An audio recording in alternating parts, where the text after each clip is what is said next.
Además del tipo de polímero, la permeabilidad también va a depender del tipo de film. La barrera a gases cambia en forma importante cuando los films se biorientan. Un film biorientado es un film que se estira en ambos sentidos, en el sentido de la máquina y en sentido transversal, que permite un ordenamiento de las cadenas de polímero y que resulta en una mayor barrera, además de un rendimiento en área por masa mucho mayor y una mayor estabilidad dimensional que permite impresiones de mejor calidad. Para entender qué pasa en un proceso de biorientación, la gráfica 2 muestra curvas de fuerza versus elongación para diferentes plásticos. La curva verde, por ejemplo, representa un elastómero que, bueno, si pensamos en una goma, la estiramos y la goma siempre vuelve a su tamaño original hasta que, bueno, si vamos aumentando ese esfuerzo de estiramiento, llega un momento que rompe, pero siempre tiende a volver a su tamaño original. La diferencia de un termoplástico, que se representa en la curva rosada, es que luego de un estiramiento hay una estabilidad que se llama zona plástica. Lo que se logra en un proceso de orientación, lo buscado justamente es llegar a la zona plástica, donde luego de pasado ese esfuerzo tenemos una estabilidad. Claramente que si seguimos logrando ese esfuerzo llegamos al punto de rotura, pero lo que se logra es un estiramiento máximo con una estabilidad importante y así ganar área y, como ya dijimos, esto permite una orientación de las cadenas, un ordenamiento de las cadenas y por tanto una mayor barrera. En la tabla 3 entonces se resumen las propiedades de los tres films biorientados más usados: el BOPP, polipropileno biorientado, el BOPET o el BOPA, una poliamida orientada. Y ahí, bueno, vemos que el BOPP es el de mayor rendimiento, esto debido a que tiene una densidad baja, o sea, aproximadamente 0,91, y entonces vamos a tener una muy buena área para un gramaje pequeño. En cuanto a las barreras, vemos que el BOPP tiene muy buena barrera al vapor de agua, que no es el caso del BOPET o el BOPA, pero el BOPET y el BOPA tienen muy buena barrera a aromas, a grasas, aceites. Resistencia a esterilización, por ejemplo, en procesos que lo requieren, tenemos que ir al BOPA o al BOPET, y el rango de temperaturas obviamente es más amplio en el caso de estos últimos dos. Otro aspecto del cual dependerá la permeabilidad es el espesor del film. A mayor espesor voy a tener mayor barrera. En la imagen mostramos una hoja técnica de un BOPP transparente y la variedad de permeabilidad al oxígeno de distintos espesores, desde 20 micrones hasta 50 micrones. Ahí vemos que la permeabilidad baja de 6,7, la permeabilidad del vapor de agua, hasta 2,9 en el caso de 50 micrones. Los films biorientados pueden recubrirse para aumentar la barrera. Los coatings más usados pues, son el PVDC para el oxígeno o la metalización, que va a dar una barrera general a gases y sobre todo barrera a la luz. La metalización se realiza en cámaras de vacío, donde se sublima aluminio que se deposita sobre el film.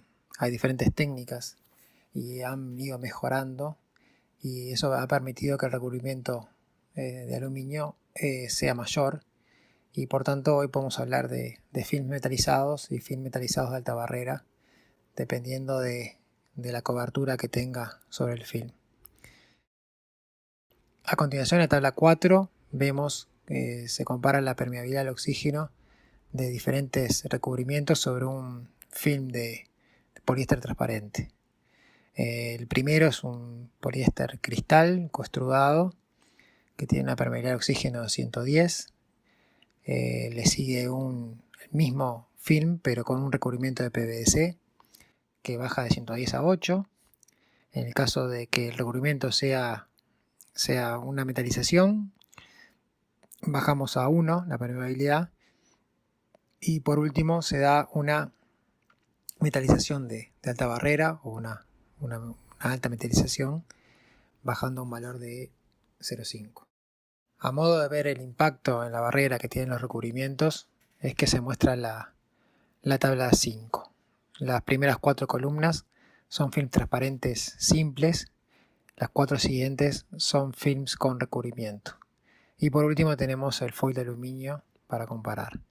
Acá vemos barrera oxígeno, nitrógeno, aromas, aceite y grasas, humedad y luz.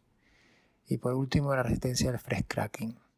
Claramente vemos que los primeros 4, por ejemplo, tienen una barrera mala o buena dependiendo de cada film, y que se mejora cuando se da un recubrimiento de PVC o se metaliza. Y bueno, y en el caso de metalizaciones de alta barrera, como hablamos, puede lograrse una barrera casi total como lo es el aluminio a la barrera gases. El foil de aluminio, como vemos, es la mejor barrera, digamos, para gases, pero tiene algún inconveniente, como es la resistencia al fresh cracking. La falta de flexibilidad del aluminio hace que pueda hacer que el foil se generen pinholes o pequeñas perforaciones que hacen bajar dramáticamente la barrera. Esto lo que ha impulsado mucho el reemplazo del foil de aluminio por un BOPET o poliéster metalizado de alta barrera, donde se llegan a valores bastante similares, con la particularidad que el poliéster es muy flexible y tiene una excelente resistencia al fresh cracking. A modo de ejemplo, en la tabla 6 se ven diferentes estructuras que son sometidas a flexiones. Vemos 3 columnas sin flexiones, 50 flexiones y 100 flexiones, y 3 estructuras diferentes: un polietileno con foil de aluminio polietileno, un BOPP metalizado con polietileno o un PET metalizado con polietileno. Y bueno, vemos que el primer caso, que tiene el foil de aluminio, la permeabilidad al oxígeno es de 0,3, lo cual es muy buena, pero bueno, sube a 6000 en el caso de 50 flexiones, justamente debido a lo que hablamos.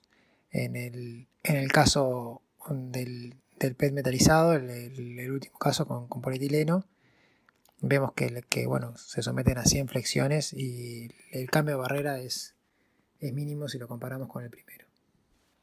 Visto entonces los factores del cual va a depender la permeabilidad, y sabiendo que bueno, para cada material va a tener una permeabilidad determinada, la cual estará dada por su hoja técnica en el caso del polímero o en el caso del film, me interesa saber cómo calcular la barrera del envase final multicapa. Es decir, voy a combinar determinados materiales con determinados valores de permeabilidad y determinados espesores, y necesito saber entonces cuál será la barrera, la permeabilidad final de mi envase. La forma de calcularlo entonces se expresa a continuación, donde L es el espesor y P la permeabilidad. Y bueno, entonces vamos a tener que el L sobre L de T, que es el espesor total, sobre la permeabilidad total del envase, va a ser la suma de los espesores sobre la permeabilidad de cada una de las capas. A modo de ejemplo, entonces vamos a calcular la permeabilidad de un envase que tiene una estructura polietileno con polímero adhesivo y EVOH en el centro. Nos dan los datos entonces de los espesores de cada capa y los datos de las permeabilidades al oxígeno de cada uno de los materiales. Entonces me interesa saber la permeabilidad total del envase, aplicando la ecuación que recién vimos, donde LT es la suma de los espesores de cada capa, y vamos a calcular PT, que es la permeabilidad final del envase multicapa.